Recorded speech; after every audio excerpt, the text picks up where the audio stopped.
Mas eu queria que você contasse um pouco do seu começo, né, cara? Você nasceu em família rica? Não tive Como foi seu começo? Eu não tive esse privilégio de nascer em família rica, não. Eu nunca fui pobre, nunca me faltou nada, mas também nunca sobrou muita coisa, sendo bem sincero. Porque o meu pai, ele é oficial do exército também, e quando eu era pequeno, uma das primeiras recordações que eu tenho com o real é que eu tava enchendo o saco do meu pai em um churrasco, ele pegou e me deu R$10 em 94. E eu fui na padaria com R$10 com os meus amigos, eu quase comprei parte do capital social da padaria, né? Porque era muito dinheiro na época. Mas o meu pai, em 94, ele ganhava muito bem para a realidade nacional e ele ficou 8 anos sem aumento durante o período do Fernando Henrique. Foi assim que o Plano Real deu certo, ele segurou bastante os gastos públicos, né? Então, meu pai, ele teve muita dívida. A minha mãe, ela é uma pessoa que ela era muito descontrolada com o dinheiro. Então, não sei se eles conversavam sobre isso ou não, mas no final do casamento deles, eles se separaram quando eu tinha mais ou menos uns 10 anos. Meu pai tinha bastante dívida. E minha mãe não sabia lidar com dinheiro, se separaram, ela começou a ter o dinheiro dela, a gente se mudou para o Rio de Janeiro, mas nunca foi uma pessoa que foi um exemplo de conduta na parte financeira.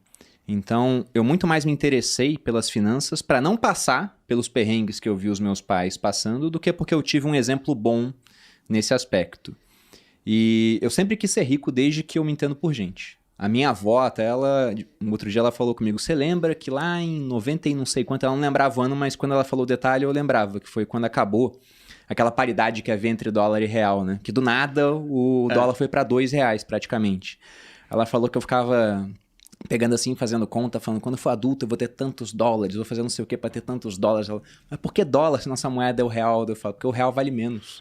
Eu tinha visto aquilo no jornal, né? E tava, não, o real vale menos, tem que ser dólar. Porque eu lembro de jogador de basquete que tinha contrato feito em dólar com um time brasileiro, e do nada, né? O dólar dobrou, pô. E eu falei, não, moeda é teve dólar. uma época que era 0,98, 0,98 reais, $1. Eu falei, cara, estamos bem pra caramba. E pra você ver como é que meu pai foi azarado ainda. O meu pai, ele foi pra uma missão de paz em Angola. Ele era capitão na época. E quando você vai pra missão de paz, o Haiti, por exemplo, um monte de amigos meus de turma foram pro Haiti. Você ganha o salário do exército e ganha mais um salário em dólar, né, que vem dessa participação ali junto à ONU. Então é muito dinheiro com o dólar a 3, a 4 reais. Meu pai, quando foi pra Angola, que era uma missão muito pior da que a do Haiti, porque era muito mais distante, uma realidade onde o país havia acabado de passar por uma guerra civil, ele ia como observador militar, para ver se não ia ter mais conflito, e numa época onde havia 2 minas terrestres, 2 explosivos para cada habitante de Angola. Caramba! O que significa que se um cara pisasse numa mina, ele tinha uma chance estatística de pisar em outra ainda, se ele escapasse vivo. E quando ele foi, quanto que tava essa relação dólar-real? Tava baixo. Tava 96 centavos, 97. Então ele pegou um período onde não tinha esse prêmio, né? Que o dólar depois veio a conquistar. Você sempre teve essa consciência de que o fato de seus pais não terem lidado tão bem com o dinheiro foi a energia para você querer se tornar rico, querer estudar esse assunto? Você sempre teve essa consciência? Sempre tive. Nesse ponto, sim. E não é porque, nossa, faltou alguma coisa em casa. Não, nunca deixaram faltar nada na minha casa. Eu tive uma ótima educação. Se eu não tivesse tido uma educação tão boa, provavelmente não estaria aqui. Só que não sobrava, pô. Quando eu era adolescente ali, com 16, 17 anos, se eu quisesse levar uma menina no cinema, eu não tinha o meu dinheiro, não ganhava uma mesada. Eu tinha que pedir pros meus pais e também não tinha muito dinheiro pra isso, não. Até um dos motivos pelos quais eu escolhi ir pro exército foi isso. Porque assim que você entra no exército, você passa a ter uma remuneração, um soldo. É pouquíssima coisa, né? Na minha época, hoje eu não sei quanto é que tá, porque vai tendo reajustes por conta da inflação. Mas lá em 2006 era R$400.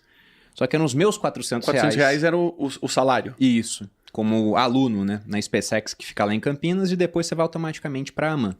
Era 400, e eu lembro que na época R$400 dava pra fazer alguma coisa. Eu não gastava com moradia, porque era internato, ficava lá durante a semana. A alimentação, podia comer no quartel o quanto eu quisesse. A comida não era lá muito boa, né? Mas comia lá. E tanto que nessa época eu conseguia fazer sobrar um pouquinho desse dinheiro ainda, que hoje parece que é pouquíssima coisa, mas a gente tem que voltar aí no tempo, né? 15 anos para ver como é que era. E meu primeiro investimento foi feito com o meu primeiro salário. Eu peguei R$100 dele, fui no Banco Real. Eu tinha 2 opções de banco para abrir conta na época. O Exército só trabalhava com essas 2 para os alunos. Ou era Banco do Brasil ou Banco Real. Eu fiz uma análise muito bem feita, levando em conta o seguinte, né? Na palestra do Banco do Brasil, onde eles falavam, abre conta aqui com a gente por tais e tais motivos, era só os funcionários concursados do Banco do Brasil, né? A do Banco Real, eles levaram um monte de modelo.